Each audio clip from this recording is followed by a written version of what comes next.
Hello and welcome to the Armchair Traveler. My name is Judy and I love history and travel.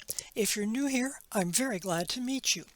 Valletta was the first planned city in Europe from some points of view and was built on the spine of the Scriberras peninsula, so there are plenty of steps and changes in elevations of the roads. The streets are surprisingly straight considering that the area was originally defensive in nature. After the Knights of St. John Hospitaller managed to hold off the best of Suleiman the Magnificent's forces during an essentially unrelieved 4-month siege in 1565, the knights, who had originally sheltered across the harbor in the area around Birgu, decided to build something bigger, better, and far more defensible. Valletta was the result. Join me as we take a walk among the defenses and some of the other sites in this glorious city today on The Armchair Traveler. Let's meet Jean Perisseau de la Valette, the Grand Master who led the Knights and the Maltese in the Great Siege of 1565. In this outdoor memorial, he's shown standing on a substantial plinth or base. In real life, I suspect I top him by at least 6 inches. Fortunately, size isn't what determines the greatness of man. De la Valette, who lived from 1495 to 1568, was a French nobleman and the 49th Grand Master of the Order of Malta. As a Knight Hospitaller joining the order in the Langue de Provence, where he was from, he fought with distinction against the Turks in Rhodes. He served as a slave in one of Suleiman's galleys and lived to tell the tale. Finally, he led the resistance to the Turkish Great Siege in 1565. De la Valette ordered the construction of this city afterwards, which was named for him. If you'd like to know a bit more about De la Valette and the Great Siege, check out my standalone posting on the history of the Knights of St. John Hospitaller.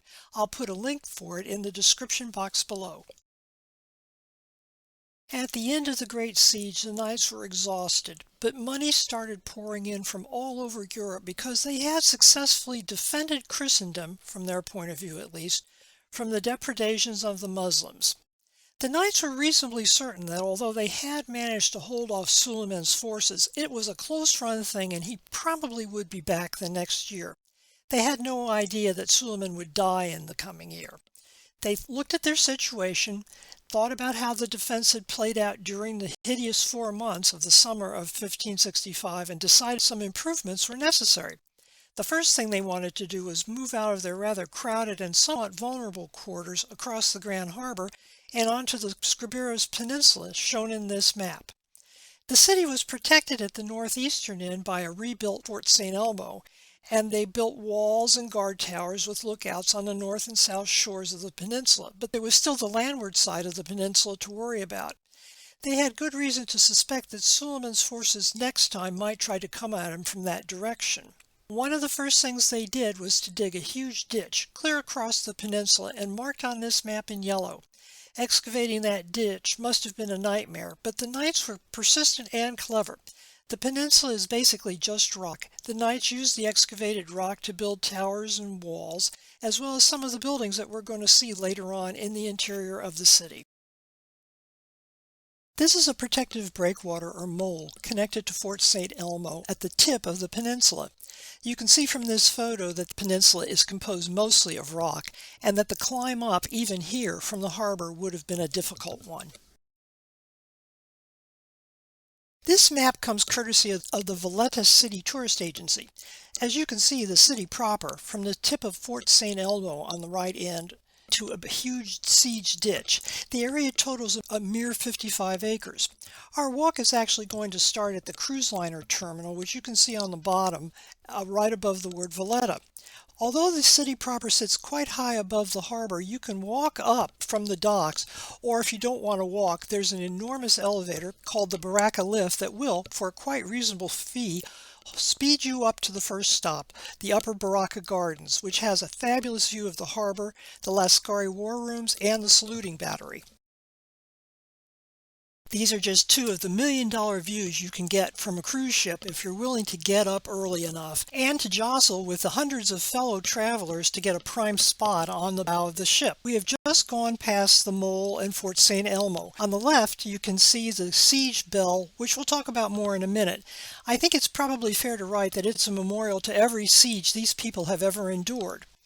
On the right is Fort St. Angelo, from which Jean Perisseau de la Valette directed the defense of Malta during the Great Siege. The cruise port takes advantage of what might be Malta's greatest geographical attributes, a very large, deep-water harbor within easy walking distance of the central downtown area, which makes it both a cruise ship and a tourist magnet, provided you don't mind walking up a hill or paying for the lift. The island has also always been a real prize for anyone with a navy. This photo, courtesy of the cruise terminals themselves, was taken in about 2018. That year, Valletta was designated a European capital of culture, and cruise ship dockings grew very sharply. It's still early, but my guess, given how many Eastern Mediterranean ports have become relatively unattractive due to the Ukrainian war, that it will host around 1 million tourists this year. This is just one of the million-dollar views you can snap if you're handy with a camera and willing to stake out a spot on the deck very early in the morning. As you can see, the city proper sits quite a bit above the harbor, and you can walk from the harbor to the city. I've done it. Or if you don't feel like walking, there's an enormous elevator called the Baraka lift that will, for a quite reasonable fee, haul you up to our first stop, the Upper Baraka Gardens, which boasts a fabulous view of the harbor, the Lascaris war rooms, and a saluting battery. These peaceful gardens overlook the Grand Harbor and are a very pleasant place to rest. And trust me, if you decide to walk up here from the cruise port instead of taking the elevator, you're going to need the rest. They sit on top of the old St. Peter and St. Paul Bastion and Fort Lascaris. It's one thing to read that this is the southernmost capital of the European Union, but quite another to experience it. I took this photo on April 1st, 2018. At home, I wouldn't have even been able to purchase baby geranium plants until close to the end of May. The two views, on the left taken from the harbor and on the right taken from the Upper Baraka Gardens, show you the Church of Our Lady of Liesse, which was built in 1740 on the site of an earlier church. It gets its name from the painting in the interior that shows a legend about the 3 Knights of Our Lady of Liesse done by Enrico Arno, and which is considered his masterpiece. The story goes that in 1134, 3 knights of the Order of St. John of Jerusalem, they would have been considered brothers by default, but I think they were probably family, fell prisoner to the Muslims and were sent off to Egypt. A beautiful lady appeared to them in their jail. They called her Our Lady of Joy, which is what the name Liesse means in French. For some reason eluding my understanding, the Sultan who was in charge sent his daughter to the dungeon to convert these 3 characters to Islam. Instead, and in response to their prayers, she took an interest in the knights, and through the intercession of Our Lady, who had helpfully hung about, and the mercy of God, the princess was converted to Christianity. The story continues that the princess arranged the escape of the pious crusaders and joined them on their journey back to France. During their flight, all 4 fell asleep, and during their sleep they were miraculously transported to northern France, awaking close to the castle where the brothers came from. Your alternative to the lift, if you don't want to spring for the cost, is to walk along Liesse Street and then enter the city via the Victoria Gate, which you can see here. The gate was built by the British in 1885 and was named after Queen Victoria. Next time, we'll come across a huge statue of the lady elsewhere in the city. The gate is still the main entrance into the city from the Grand Harbor area. This is one of only 2 surviving gates inside of Valletta, since all the other fortified gates were demolished in the 19th and 20th century. The only other one is the city gate, which really isn't a gate anymore, and which was built in 2014 to a modern design. The saluting battery was constructed here in the 16th century, just after the end of the siege. It sits on the site, or at least very close to the site, of a previous Ottoman battery dating from the Great Siege of Malta. The battery's placement and what it replaced shows why the knights really wanted to move across the harbor and secure this part of the island. Sure, the area has a great view, particularly if you're a tourist, and it's higher up above the waterline than the other side of the harbor, but the big issue was this. In 1565, after the Turks broke off the siege, the knights discovered that they had set up a battery or at least a camp here and figured that when the Turks came back, and the Knights were quite sure the Turks were coming back the next season, they would take over that site and use it to obliterate any of the Knights' constructions elsewhere on the island. This is no mere static memorial. The cannons still fire. On the right, you can see a soldier patiently explaining how the guns work to the tourists, including me, although I was taking the picture. They shoot off those cannons every day at noon, and although I didn't think to record it, I promise you it's loud. The gardens here are a public park and have not just benches, overlooks, restrooms, fountains, views, and flowers. There's also quite a bit of statuary. On the left you see Le Gavroche, a bronze statue originally dating from 1904 that shows Parisian street children and was inspired by the Gavroche from Dumas' 1862 novel Les Miserables. The story behind it is rather interesting. The sculptor was named Antonio Scortino, and he completed it while he was living in Rome. By the following year, the sculpture had been exhibited in Rome and Paris, where it was very well received. It was eventually purchased and moved to Malta by the Society of Arts, Manufactures and Commerce. It cost them £120 sterling, including packing and dock charges. The Society eventually gave it to the government, and it was displayed here in the gardens, with the exception of during World War II, until 2000, when it was replaced by this copy. Tucked off in another corner is a somewhat unflattering memorial to Sir Winston Churchill, paid for in 1955 by public subscription. Malta's relationship with Churchill and the English is quite complicated. To the Maltese, he was a kind of hero, but he was also the personification of a foreign occupying force and ruling elite. Malta was a crown colony of the United Kingdom from 1814 to 1964, when it finally was granted independence and joined the Commonwealth. Churchill actually visited here at least 6 times, but as far as I can tell, unlike the then Princess Elizabeth, who became Queen Elizabeth we know, he never really had much affection for the place. This complicated view, liking and disliking, shows, in my opinion, the utter practicality of the Maltese people. They understand very well that resistance to invasion, with the huge exceptions of the Knights Hospitallers resisting the Muslims in the 16th century, and Hitler's plan, via Mussolini, to exterminate all resistance so the Axis powers could seize the island during World War II, would probably be futile. They just aren't big or powerful enough. However, they also realize that resistance really isn't necessary. History has demonstrated repeatedly that if they just sit tight, eventually they can outweight their overlords who will go away. At our last stop, we talked a little about how the Maltese were of 2 minds about the British. It's possible they felt the same way about Queen Elizabeth as well. However, she really liked Malta. She lived here while her father was still king, with her husband, later Prince Philip. Philip was serving with the Royal Navy and stationed here. I've read that those 2 years were the freest and happiest of her life. Here you can see a little monument with a tree installed to honor their diamond wedding anniversary. The Lascaris war rooms are a complex of tunnels and chambers carved into the rock of Valletta. The photos show the ground-level entryway and one of those tunnels. The British started work on this secret underground complex back in 1940 during the World War II siege of Malta. They managed to keep the construction and its very existence secret from the Germans during the entire war. They used the complex first to coordinate the defense of the island and later on to coordinate the Allied invasion of Sicily. Operation Husky was the first combined amphibious invasion of Axis territory involving both British and U.S. forces, with General Dwight Eisenhower in overall command. The first objective of the operation was to drive the Germans out of Sicily and back up the Italian peninsula. The second was to see how well a joint Allied command would function in practice. Unfortunately, there was poor planning and a weak operational command structure. There was a lot of infighting between the Americans and the British, which resulted in problems throughout the operation. Even so, Operation Husky was the beginning of the end for German superiority in Italy.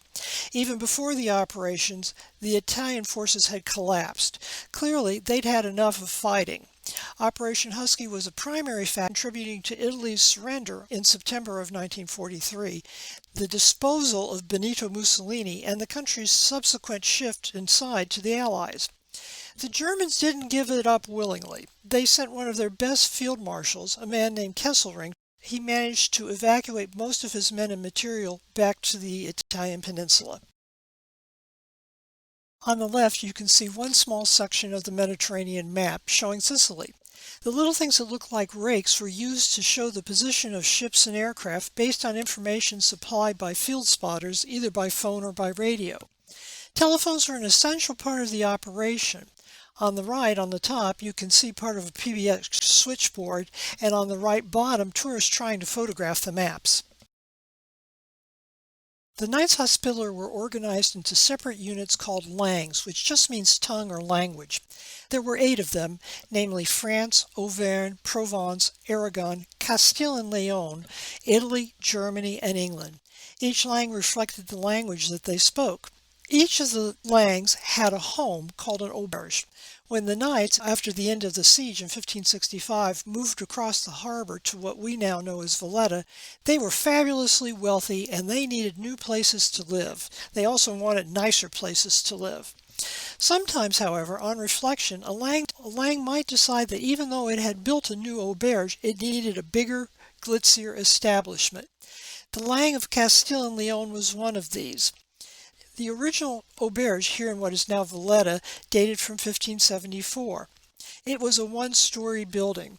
In 1741, the then Grand Master, named Pinto, had it demolished and commissioned a new and much lovelier building. It sits to this day on Castile Square, the highest point in the city. The auberge continued in use long after the knights were gone, and since 1972 has housed the offices of the Prime Minister. On the left, you can see near the front of the building a monument commemorating a migration summit which was held here in 2015. The knot officially symbolizes Malta's foreign policy as a link between Africa and Europe, but I think more generally it's seen as expressing the knotty issues on how to deal with immigration. Our Lady of Victory Church, which was formerly known as St. Anthony the Abbot Church, was the very first church building completed here in Valletta.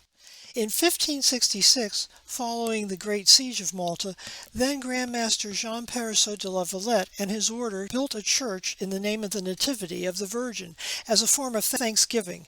The construction was personally funded by de la Valette. We've walked, climbed, and talked enough to build up a reasonably good appetite, and the Maltese people are ready to satisfy us. You can choose pretty much any cuisine you want. However, I found this restaurant, which had a sidewalk cafe, but also an area in the basement, which was much cooler and out of the sun, just a few blocks from St. John's Cathedral, and handily on my way back to my apartment. The current menu offers a wide choice of world cuisines, but I was shooting for the rabbit, which is the Maltese national dish. The staff really wanted me to buy the expensive bottled water on the theory I was British, not American, and would be afraid of the tap stuff. I did not go for it, not because it was expensive, although it was, but because I already knew the local tap water was safe to drink. The stew, served with bread and a side of potatoes, was excellent. I think there was probably an appetizer as well, but didn't think to photograph it. I do remember waddling back to the hotel. Thank you for joining me today on the walk and for lunch. Come back next time and we'll explore more of the fascinating 55 acres that is modern Valletta here on the Armchair Traveler. If you think this content is interesting or useful, please like, share, and subscribe. This will help the channel grow. Travel content often involves a lot of history, and history can be really word-heavy, heavy enough that the details often don't make it into a video blog. If you care to dig deeper, you can visit my regular blog on WordPress, where you'll find deep dives, travel tips, reviews, warnings, and the nuts and bolts on how to travel safely and conveniently. If you'd like to keep up with my posts, you can follow me on Twitter. The addresses are on your screen